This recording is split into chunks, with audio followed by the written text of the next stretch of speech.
Hello, welcome to the channel Why Stories. Enjoy watching. Abel sat on the couch, sniffling her nose, and weakly tried to object to her despotic mother. "Mom, I don't want to marry an old man. I've never even seen him. And I do not love him. This is wild," she begged. But Sabrina got even madder. "Don't make me angry. Such a person paid attention to you and noticed you among everyone else. Benjamin, a successful businessman, a banker, and he is not old, he is only 28. And who are you? A spineless girl. You've already missed your chance in ballet school. Do you want more? How are you going to live? Where are you going to get the money? You'll thank me later," she shouted. "I wanted to become a teacher, like my father. I wanted to teach children. I'll enroll next year. I'm only 18. Abel tried to say. The woman got furious. "We've already wasted a lot of money on the costumes, the competitions. So you want to take more of our money? You know the level of our life. Your daddy earns nothing, he's useless. And you're the same. I'm sick of one teacher. That's it. We're having dinner with Benjamin's family on Sunday. We can talk about the wedding too. Do whatever you want, but make sure Benjamin wants to marry you. Go wash your face and don't cry," she finished. Abel walked to her room. There was an unfortunate bright red ballet dress hanging in the closet. She hated it. Actually, she hated the red color. But, as usual, no one asked her. Her mother chose this dress, guided by her taste, despite her daughter's protests. And here was the result. Abel didn't feel comfortable in it. She was shy and nervous, all the movements were difficult, and she couldn't do her best. But how could she explain that to her mother? And the girl threw it off the rack and kicked it angrily. Since childhood, Abel was a skinny and weak girl, like a stalk that barely wiggles in the wind. But many people admired her beauty, huge blue eyes, like two lakes, framed by long, thick lashes, plump lips, and a thin, long neck. She had long blonde hair, and her waist was so thin that she seemed to be able to wrap it with only one hand. Abel was very shy, modest, polite, calm, and peaceful. The girl was smart and did well in school. Her mother was in charge of everything in their family. She managed the finances and gave orders as to who and where to go and what to do. Sabrina worked as a senior saleswoman, so she knew how to boss around ineffective employees. Abel's father, Bolivar, worked as a history teacher. He loved and was a little afraid of his wife and did not like scandals at all. It was easier for him to agree with everything than to have to listen to his wife's cries and reproaches. Both in appearance and in character, Abel was like him. Bolivar adored his daughter, called her his little flower, often felt sorry for her, and comforted her. Sabrina was terribly annoyed by this. She considered her husband a worthless loser, unable to earn decent money, shouted at him mercilessly, and treated him as an empty place. When she realized that her daughter was growing up the same as him, she became angry. "I wish she had been more like me with a strong character," the woman often thought. Abel loved her father very much, and she understood that it wasn't easy for him either. She often went for walks with him in the park, or simply sat by the window. He told her interesting stories, and she listened to him speechlessly. Daddy was kind and affectionate. Their characters were completely the same. He often stroked her on the head and felt really sorry for her. Sabrina was terribly annoyed by this, even after her husband died. In fact, her relationship with her daughter did not work out at all. Abel was bullied at school sometimes, and because of her softness and indecisiveness, she didn't know how to hit back. The mother tried to impose her model of behavior on her daughter, but it only made things worse. Her daughter would cry and isolate herself.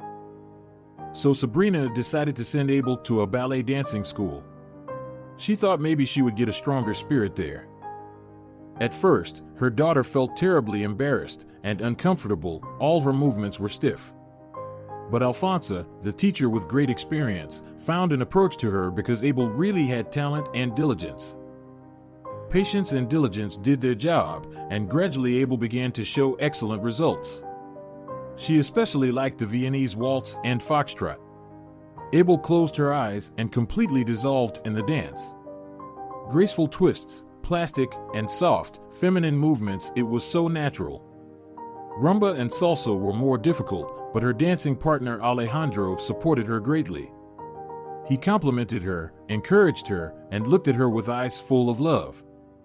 And Abel always tried to do her best, as she had secretly been in love with Alejandro for a long time, and she was waiting for him to notice it and make the first step, not daring to confess her feelings to him. Her best friend from ballet school, Idalita, was a bright, confident, and defiant redhead. She and Abel were on an equal path to success. Only Abel won the awards with her diligence, grace, and femininity. She perfected her movements to the point of unconsciousness during training, bringing them to automatism. Idalita, on the other hand, had strength and charisma, and everything was easy and playful for her. While Abel was still hesitant to confess her feelings to Alejandro, and only sighed languidly, blushed, and turned her eyes away, Idalita wasted no time and stole the guy. Moreover, it happened right before the most responsible, the final competition, the results of which were to be held to recruit dancers for exclusive teams. Abel was depressed, upset, she could not dance, and she could hardly hit the beat. And that stupid dress. Alfonso was shocked. How is it possible? What happened to the girl? Maybe she got nervous? After all, Abel was one of her best students and showed great promise. And then she failed. She wasn't even in the top 10. It was clear that she could forget about her career and brilliant future. Abel felt very bad, bitter, and hurt. All those years of hard work were in vain. And some fateful set of circumstances had shattered everything in an instant. She wanted someone to support her, to listen to her, to feel sorry for her. But instead, there was a deafening scandal at home. Her mother scolded her and called her mean words. And now this marriage. As always, everything was decided for her, not even asking her opinion. If she had a different character, she would have fought for victory in the competition, and she would take a risk and gone against her mother. But alas, Abel, out of habit, went with the flow and obeyed her despotic mother for the umpteenth time. The whole week before she met her fiancé, Abel was nervous and could barely sleep. She had nightmares about a fat, paunchy, disgusting man. He was pulling his greasy hands toward her, and she screamed and immediately woke up in a cold sweat. God, why do I have to go through this? She cried into her pillow until morning. Finally, the dinner took place at an expensive restaurant. To make her daughter more comfortable, her mother even allowed her to choose a dress and a hairstyle herself. When Abel and her parents entered the restaurant, the guests were already there. They began to get acquainted. To her surprise, the future groom was not fat and not disgusting. He turned out to be a confident, well-dressed, tall, and stately brunette with a strong chin. He was nice and friendly, did not allow himself too much, and his gallantry and manners amazed the girl. In fact, before this meeting, she had never known any men except the boys from the ballet school. Benjamin had long been attracted to this young princess. As part of a delegation, they once attended an event where the girls from the ballet school performed. He was struck by this delicate beauty. She was like a tender, unopened bud, danced and moved perfectly. The boy knew all about her. Since then, he often dreamt about this stranger and was determined to get her by all means. He was fed up with intimacy with glamorous and uninhibited high society girls. He wanted purity and innocence because it was clear at first sight that he would be her first man. It was a real hunting game for him. A long-forgotten zeal and courage appeared. When Abel entered the restaurant, he smiled. She was simply enchanting, a perfect figure, a flowing blue dress that emphasized her deep blue eyes, large curls of golden thick hair scattered over her shoulders, and an innocent blush playing on her cheeks. The boy was drooling. As a skilled macho, he knew he could not win her over with pressure, but would only scare away this wild paradise bird, so he acted carefully and judiciously. He played with her like a cat with a mouse. He lured her in, beckoned her in, paid her delicate compliments, and then behaved in a deliberately businesslike manner, not allowing himself too much. He gave Abel huge baskets of scarlet roses and delicate violets and took her to concerts and festivals without trying to force her into bed. He loved this game. He enjoyed the process, anticipating the finale. Very quickly the naive Abel fell in love with Benjamin. He seemed to her like some prince from a beautiful fairy tale. He was polite, clever, gallant, and showered her with compliments. She thought that this was happiness, and it will always be so. The wedding was magnificent and pompous, and the wedding night was also divine. Benjamin tried to make this young girl have a lot of pleasure, was gentle and sensitive. The newlyweds started to live together at Benjamin's mansion. Abel's mother was over the moon. She was so happy to be connected to such people. She finally put her daughter in good hands. Benjamin's parents were not happy about their son's choice. Yes, the girl is obviously decent, but she is not equal to them at all. They hoped that soon their son's delirium would pass, and he would find a worthy life partner, according to his status. For the first couple of months, Abel was perfectly happy. She and Benjamin enjoyed passion. He taught her a lot. She whispered words of love in his ear, and he did the same. But soon Benjamin was bored with Abel. He got the desired trophy. He was fed up with the young and innocent body and realized that his wife is malleable and submissive, like plasticine. He could mold whatever he wanted. She instantly fulfilled all the whims of her husband, faithfully looking him in the eye. She forgave him everything and tried to please him in every possible way. This was the trigger that began to irritate him madly. He lacked emotion, drive, and maybe even some kind of confrontation. He realized that he did not love Abel at all, and when the heat of passion subsided, he was no longer interested in her. More and more often Benjamin began to come home from work late and drunk, not bothering to explain anything, and began to be blatantly rude to his wife, knowing that she would not respond in the same way. Abel was hurt. She did not understand what was going on. What had she done wrong? The more she tried to please Benjamin, the worse it got. He became furious, irritated for any reason. Abel had no idea what to do. It was useless to tell her mother. She would not want to hear about it. She had no close friends left. After Idalata's betrayal, she had lost all faith in women's friendship. After 6 months of married life, Abel began to vomit. She felt worse and worse, and the skinny girl became completely haggard. The annoyed husband said, "God, what do you look like? What is wrong with you? Skin and bones. Go to the doctor and get a checkup. I'll tell the driver to take you to the hospital." The doctor announced that Abel was pregnant. She was overjoyed. "Finally, I will tell Benjamin. He will be happy that I will give him an heir. He will take care of me, and everything will be like it was before," she thought naively. Abel cooked dinner, lit candles, dressed nicely, and waited for her husband to tell him the good news. She waited half the night. Benjamin showed up drunk, smelling of women's perfume. He was shocked when he saw the table set and his devoted silly wife waiting for him as if nothing had happened. Still, he sat down at the table and said with a smirk, "Do we have some kind of holiday? Why aren't you asleep?" Abel started first. "Benjamin, my love, I have great news. Do you know why I felt so bad? I'm pregnant. You're going to be a daddy. Isn't that great? I'm so happy." And she threw her arms around her husband. But he sharply pulled her away and grudgingly said, "Yeah, I can't think of anything better." He slammed the door and went to bed. Abel cried till morning. She was so offended. She sincerely did not understand what was going on with her husband. Why was he doing this to her? Why? She was desperate but did not even think of doing anything, for she had been accustomed since childhood to going with the flow and obeying the will of others. During her pregnancy, Abel tried not to show herself to her husband. The intimacy between them completely stopped. He only squeamishly looked at his wife's huge belly and swollen legs and thought to himself, "Cow. It is disgusting to look at her. Why did I marry her? I could just sleep with her and leave her, not tie my life to her."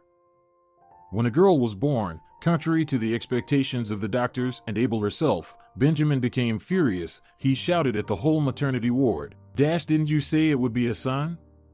And what is that? You can't even give birth to an heir. I didn't want a girl. I wanted a proper heir. Abel was crying. The nurses comforted her. You don't have to worry. Men often react like that. We've seen a lot here. And then he will take her in his arms and fall in love. You'll see. But it didn't happen. Her father didn't love Norberta. He often looked at this screaming little lump and found himself thinking that he felt absolutely nothing for his child. The screaming caused a headache and there was no relief. He yelled at his wife, Calm her down. Why is she screaming day and night? Are you even a mother or what? Abel comforted and cradled her daughter as best she could and decided to move to the farthest room so that Benjamin would not be disturbed. The man didn't even make any attempt to help with the baby, walk with her, or take her in his arms. He was happy that he could hardly hear his daughter crying and could sleep in peace. He didn't care that his wife was having a hard time and not sleeping at all. After all, no one asked her to have the baby. She could have had an abortion. That was what he thought.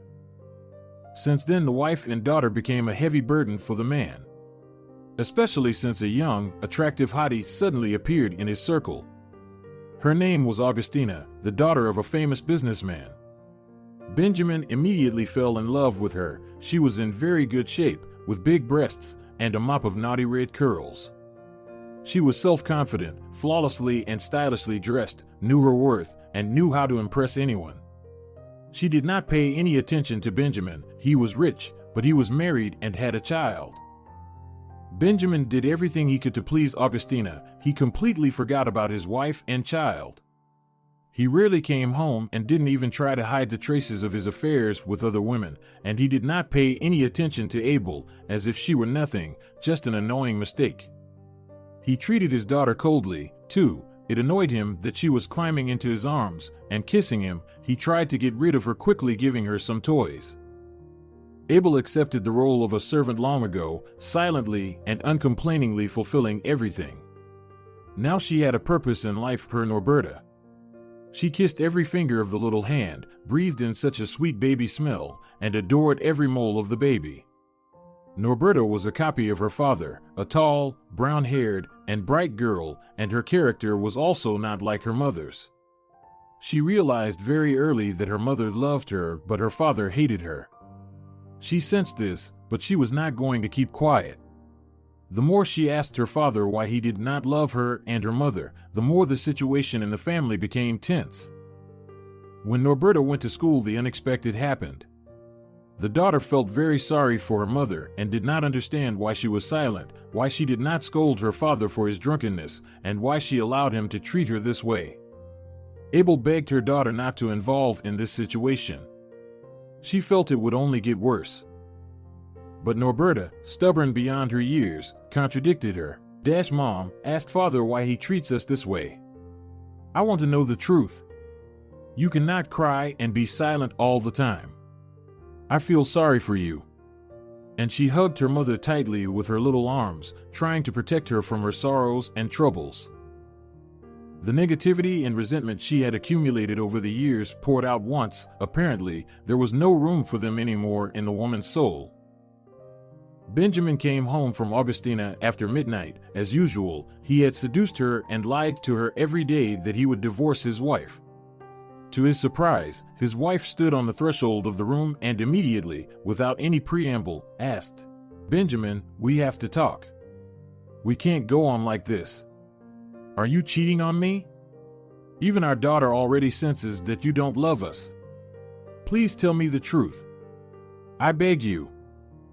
Abel, the man, suddenly became furious, pushed Abel, who almost fell, and shouted, The truth? After 6 years you finally dared to open your mouth and find out what was going on. Really? Yes, I have another woman, and I love her. I'm sick of you. I can't stand the sight of you. Is there something you don't like? Then get the hell out of my house, both of you. Why are you so quiet? Are you used to living at my expense? If that's the case, shut up and get out of my room.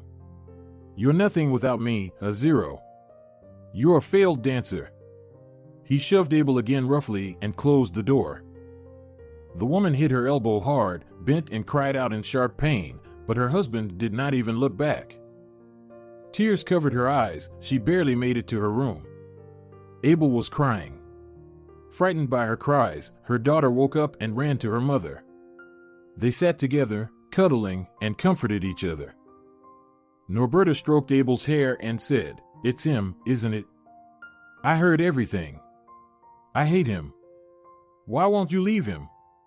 He doesn't love us. You deserve better." If her daughter persuaded her to get a divorce. But Abel, as if making excuses, said, "Norberta, you can't say that. After all, he is your father. And where should we go? Grandma won't take us in. I can't leave him. We just have nowhere to go. Do you understand? We must be patient, my dear. Maybe Daddy will change and everything will be all right with us." She reassured her daughter, even though she knew Benjamin would never change. A month after that wild quarrel, Benjamin came home from work earlier than usual, sober, and said to Abel, "Okay, so I hurt you. I almost wiped my feet on you, but you keep tolerating it. That's enough. Listen to me. I'm divorcing you and marrying Augustina. I love her. I don't need you anymore. Go pack your belongings. Right now you're moving into a new house I bought. Not a fancy mansion, but you should be thankful for that too."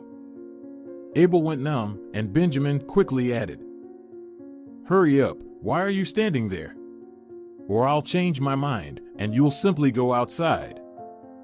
Norberta could not understand anything and bombarded the distraught mother with questions, while Abel hurriedly put her and her daughter's belongings into the suitcase. "Mommy? Where are we going? Are we going there for a long time? Should I take my toys?"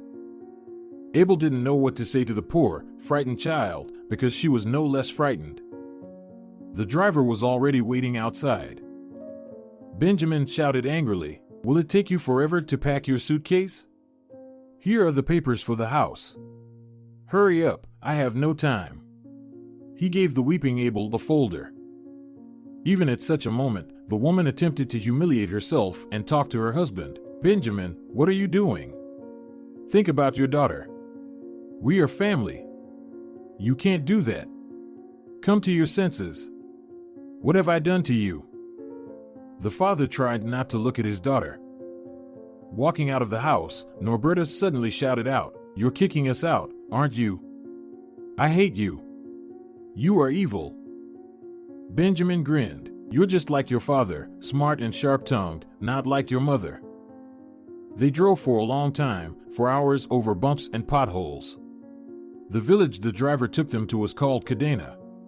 When Abel saw the house where she and her daughter had to live, she was hysterical.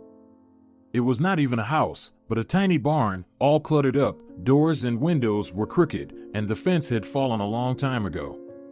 The yard was covered with weeds and bushes. Norberta did not understand anything at all, and frightened, clung to her mother.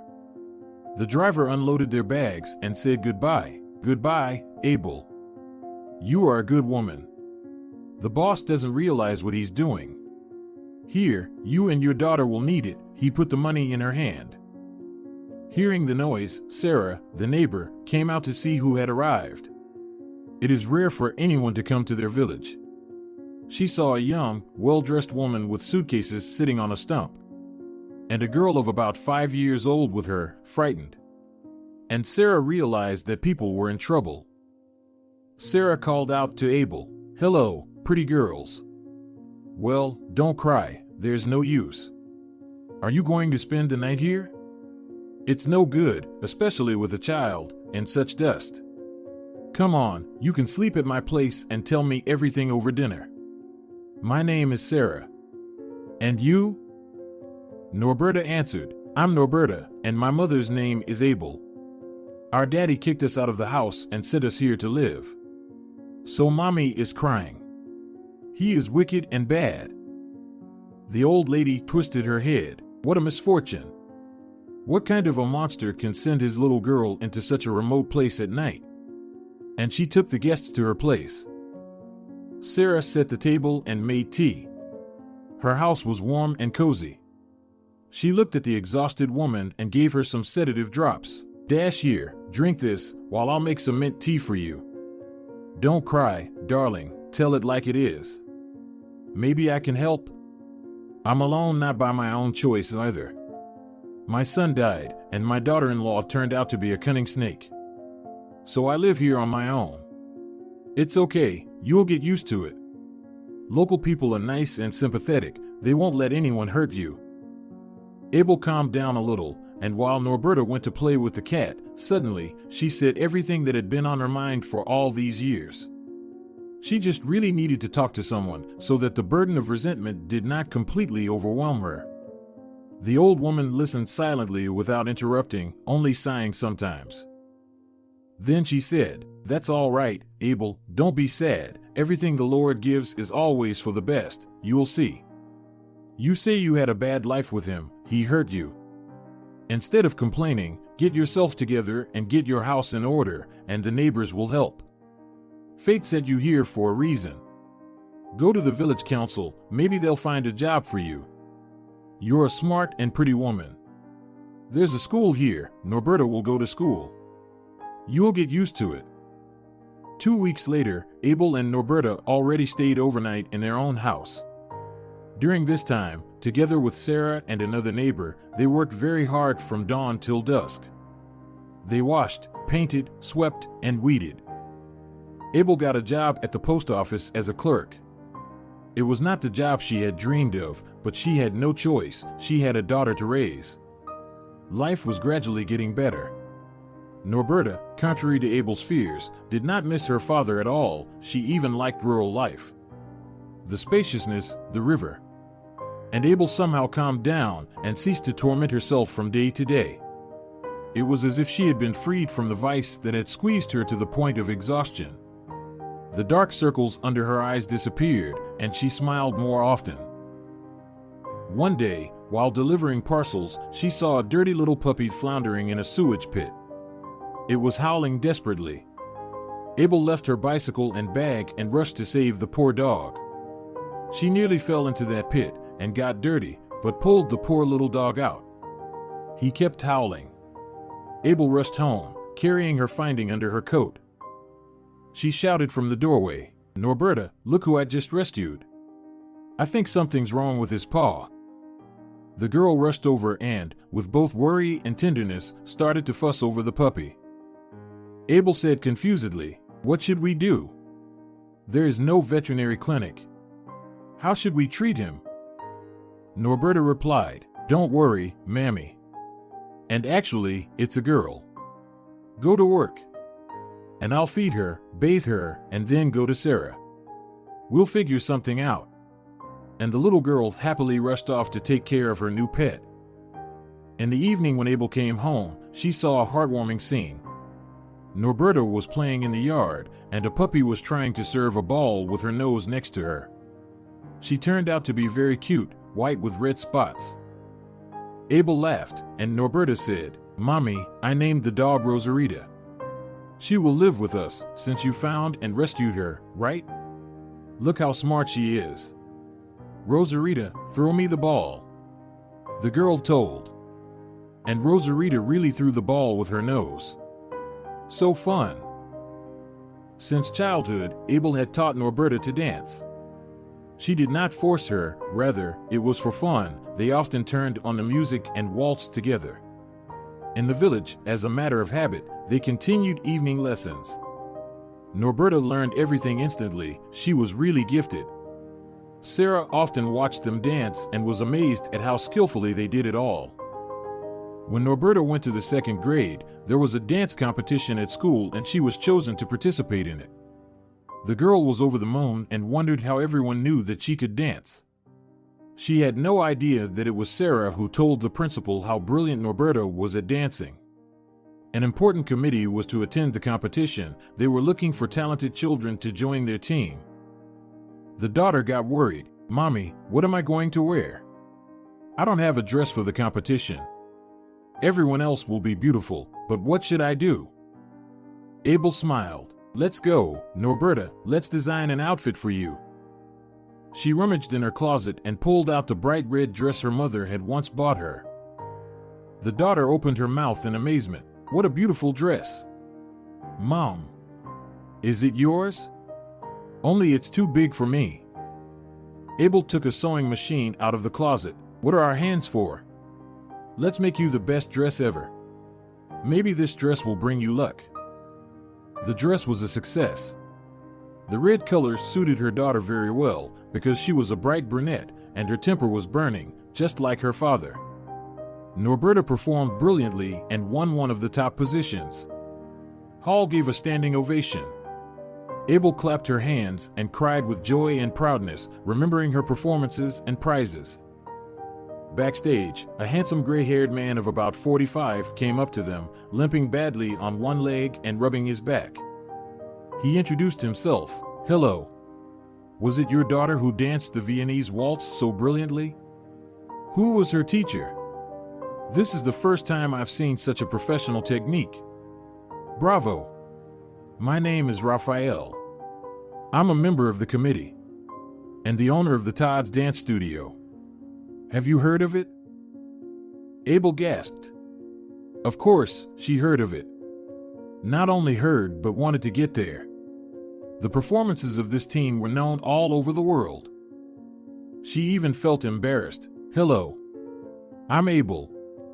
I used to attend dance school for many years, but failed to become a dancer. My daughter and I danced just for fun. Glad you liked it. The man smiled. Listen, Abel. I have a business proposition for you. I'm looking for a ballet dancing teacher. Would you like to give it a try? If you manage to teach a 7-year-old child to dance so skillfully, you'll certainly do the job perfectly well. As you can see, I have health problems. My back is killing me. But I don't want to give up. It's my business and my life. Abel blushed and felt even more embarrassed. What if I fail? I've never worked as a teacher, and I'm not a professional. Raphael answered, I've been doing ballet dancing all my life and I can tell the difference between professional and amateur movements. You have to start somewhere. Just say yes. I'll rent you a cozy apartment, not far from the studio. There is a good school nearby.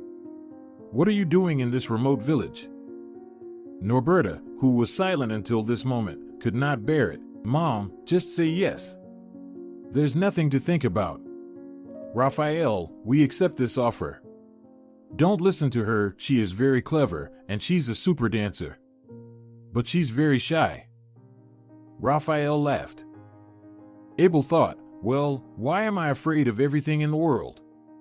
I have to learn to make my own decisions at some point. Because my daughter is already braver than me. She nodded her head. Okay, we agree. Abel and her daughter moved to the city. The apartment Raphael rented was very cozy and nice. She began to give ballroom dancing lessons to the children. Surprisingly, she felt very comfortable and relaxed with the children. She was not embarrassed at all. She did not shout at them, and gradually the first successes appeared at the performances. Abel really had pedagogical talent from her father. She could find a special approach to any child. During that time, she and Raphael became very close to each other. He told the woman that a year ago he was hit by a drunken driver at a crosswalk and his spine was injured. Doctors insist on urgent surgery, though they warn him it is too risky, and considering his condition he might not come out of anesthesia at all. So he suffers and endures terrible pain. Abel also gradually began to trust Raphael, and she told him about her life, her failed career as a dancer, and her terrible marriage. They could spend hours sitting over a cup of coffee and talking about dancing, about life. Raphael and Norberta became very good friends. Although he did not have children, he had worked with them all his life, so he knew children's psychology well. Abel caught herself many times thinking that she had never felt even a bit of this kind of tenderness and admiration for her husband. There was passion, emotions, and then only doom. And with Raphael, they had an amazing spiritual closeness, despite the age difference. He was very much like her father, as intelligent and quiet and amazingly kind. Abel tried her best to persuade Raphael to undergo surgery, as his health was deteriorating and he could no longer function without a wheelchair. She gave him injections and massages, but all of these treatments had only a temporary effect, and he needed a drastic measure. One day, right in the middle of the session, the phone rang. Abel picked up the phone. Raphael's faint voice was on the other end of the line. "Abel, hi, can you come over to my place right now? I really need it." Without thinking for a second, she shouted, "I'll be there in 10 minutes," and rushed off like a madwoman. There was an ambulance outside the Raphael mansion. Abel felt cold inside, and her feet felt like cotton. When she entered, she saw Raphael, pale and in pain, lying in bed. The paramedics were bustling nearby. When he saw the woman, he asked him to leave the room for a few minutes. Raphael said quietly, "I don't feel well, Abel. I've made up my mind. They're taking me to surgery. I can't wait any longer. I don't know if I'll make it. You know my situation. Take that blue folder on the shelf over there. It's for you. There's a deed of gift for you. This mansion, the summer house, the cars, all my possessions. You know I'm lonely. And I want you and your daughter to keep it all. I don't need it alone. And also, remember, I love you. From the minute I saw you. I know I'm too old for you and I don't expect anything from you. I just have to say it." Abel cried out in a flood of emotion. "Everything will be all right, you'll see. I believe it. Thank you for everything, you're a real man." Raphael was taken away, and Abel followed him to the hospital. On the way, she picked up Norberta from school, and they were sitting together in the hallway of the hospital, waiting for the surgery to be over. It was already late at night, but the doctor still hadn't come out of the operating room. After crying all their tears, they fell asleep on the couch. They were awakened by the voice of a tired doctor. "Don't torture yourself. Go home. The child needs to have proper rest. The surgery is over. But the prognosis is not good. Raphael is in a coma, and we're supporting his condition. It's still critical. I did everything I could." Abel rubbed her eyes and turned her head. "Doctor, I'll take my daughter home now. But let me stay with him. I'm begging you. I'll just sit quietly by his side. I really need this." The surgeon wanted to argue, but looked into the huge blue eyes, full of tears and sadness, and said, "Whatever you want." For 3 days Raphael was between heaven and earth. Abel was near his bed day and night. She read books to him, stroked his hands, and whispered all the prayers she knew, as if in a delirium. "Lord, help me, let him live. I beg you. I don't want to live without him. I love him, Lord. I love him as I've never loved anyone before. Let us live together on this earth a little longer." Through the fog and the white veil, Raphael heard fragments of her declarations of love and desperately tried to wake up, but his eyes would not open. Suddenly he was able to open them. He saw Abel, pale and weeping, with dark circles under her eyes. She was dozing and holding his hand tightly. Norberta sat quietly as a mouse in the corner, drawing something with pencils. She was the first to notice that Raphael was conscious, and she began to wake Abel and shout, "Mommy, hooray, Raphael's awake. Everything is going to be okay now." Abel looked at the man. He was looking at her and tried to smile. She squeezed his hand even harder and whispered, "God, thank you. I waited for you." The restless little girl ran up to Raphael and showed him the picture. "Look, that's Mommy, that's you, that's me, and that's our house and our dog Rosarita. Can we take her from the village? She is bored there. Do you know how funny she is? She can bring a ball in her teeth." Norberta was talking nonstop. Raphael felt so peaceful and happy. He realized he was no longer alone. Now he had a real family. It had turned out to be so important to be needed by someone. From that day on, Raphael began to recover, and Abel actively helped him with his rehabilitation. And after a month, he could walk again. Finally, the terrible pain no longer plagued his body. Now the three of them couldn't imagine living without each other. Abel and Norberta moved into Raphael's mansion. One day, the whole family was having dinner at a cozy restaurant. The mood was great, and everyone was joking and having fun. Out of the corner of her eye, Abel noticed a loader carrying heavy boxes of groceries into the restaurant, who was looking at her. When he looked at her intently once again, she wondered, "Why is that loader looking at me like that? I don't think I know him." Norberta suddenly perked up and frowned. "Mom, look. It's my father. Except he looks very bad."